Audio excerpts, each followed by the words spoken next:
सगळ्या गोष्टींमध्ये त्या ठिकाणी केमिकलचा वापर करतात, बरोबर. आणि त्याचा परिणाम आपल्या आरोग्यावर सुद्धा होतो.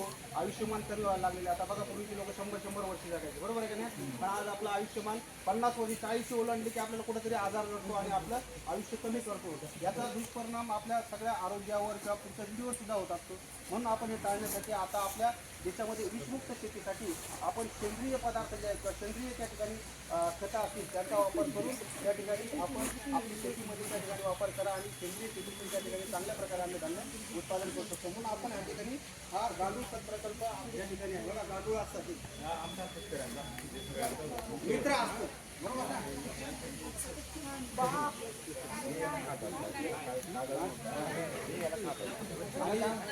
हो, त्याला काय म्हणतात आपल्याकडे, काय म्हणते आंध्र पण म्हणतात त्याला, आंध्र. हां, बरोबर, ते पण म्हणतात.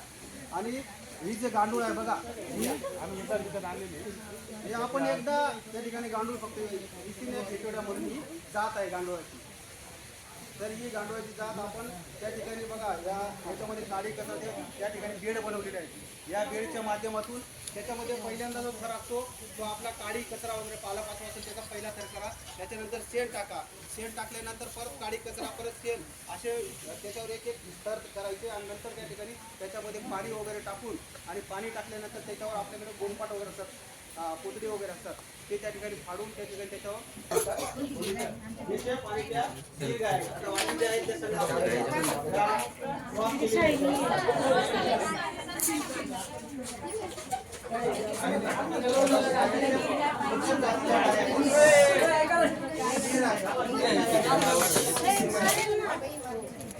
साधारण 6 ते 7 लिटर दूध घ्या.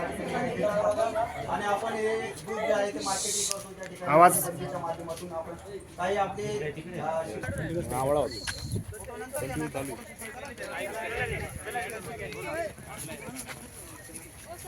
बघा, ही हा पेरू माल आहे. ही पेरूची जी विलास म्हणून व्हरायटी आहे, लक्षात ठेवा. हा, जी विलास म्हणून आहे. याच्यामध्ये बघा, आता सरदार आहे, लखनऊ आहे, आता तैवान पिंक आलेला आहे. बघा, तैवान पिंक भरपूर त्याच्यामध्ये व्हरायटी आहे. पण आपल्याकडे हा जी विलास आहे. तर हे जी विलासची त्या ठिकाणी जर तुम्हाला बघितलं तर याचा जो पेरू आहे बघा, तुम्हाला बाजार मार्केटमध्ये मोठी साईज असते. हा, कमीत कमी एका किलोमध्ये 2च पेरू बसतात. म्हणजे कमीत कमी त्याचा 500 ग्रॅम एका पेरूची त्या ठिकाणी वजनाची क्षमता असते. पूर्वी जे आपल्याकडे पेरू असायचे लखनऊ किंवा त्या ठिकाणी सरदार, ते छोटे असायचे पेरू. मग आता मध्ये त्याच्यामध्ये नवीन त्या ठिकाणी महात्मा फुले कृषी विद्यापीठाने नवीन जात प्रसारित केली, जी विलास म्हणून. तर त्याची आम्ही त्या ठिकाणी लागवड केली. आता त्या ठिकाणी बहार झालेला आहे जवळजवळ. असे पुढे पुढे आता बघा, बाकीचे पुढे पुढे पेरू दिसतात, पण एक बहार त्या ठिकाणी झालेला आहे. तर अशा पद्धतीने त्या ठिकाणी या पूर्ण बागेला आपण त्या ठिकाणी आखणी करून ड्रीपची व्यवस्था केलेली आहे. ड्रीपच्या साहाय्याने त्या ठिकाणी पाणी दिले जातं. आणि त्या पूर्ण बागेची आखणी करून बघा, याच्यामध्ये सगळे त्या ठिकाणी 108 झाडं आम्ही त्या ठिकाणी लागवड केलेली आहे. तर तुम्ही या अशा माध्यमातून तुम्ही अशा प्रकारचे बागा तयार करू.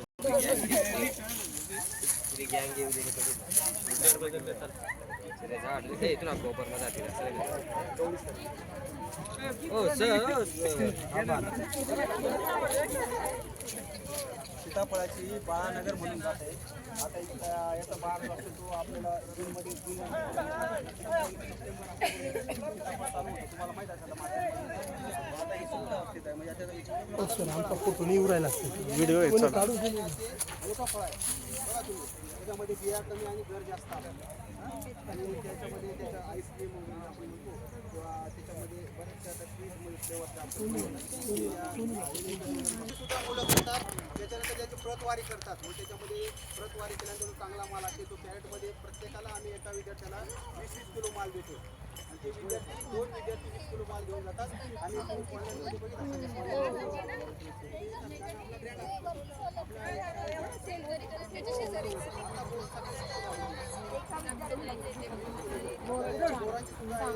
आम्ही तुम्हाला एक दिवस निरोप देऊ आणि त्या ठिकाणी बोलू तुम्हाला. काढणी करत बोलू तुम्हाला. हा पूर्ण चिंचेचा बाग आहे आपला.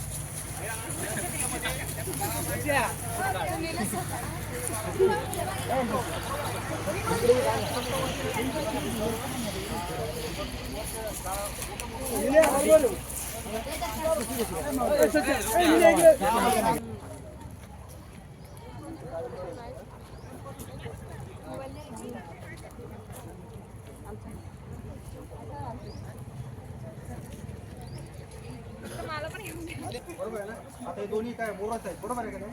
पण तुम्ही हे कोणती जात आहे, हे कोणती कशी काय ओळखा.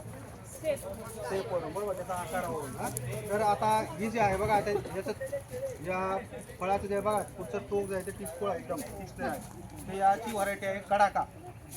कडाका म्हणून बोर आहे. कडाका का म्हणतात, हे कडक बोर असतं. हे तुम्ही 3-4 दिवस आरामशीर सोडल्यानंतर ते टिकू शकतं. आणि हे उमरान बघा, उमरानची जात कशी आहे, गोल आहे ऐकायला, त्याच्यामुळं हे उमरान जाती. आपल्या या बागेमध्ये उमरान आणि कडाका दोन व्हरायटी आहेत. एक पहिलं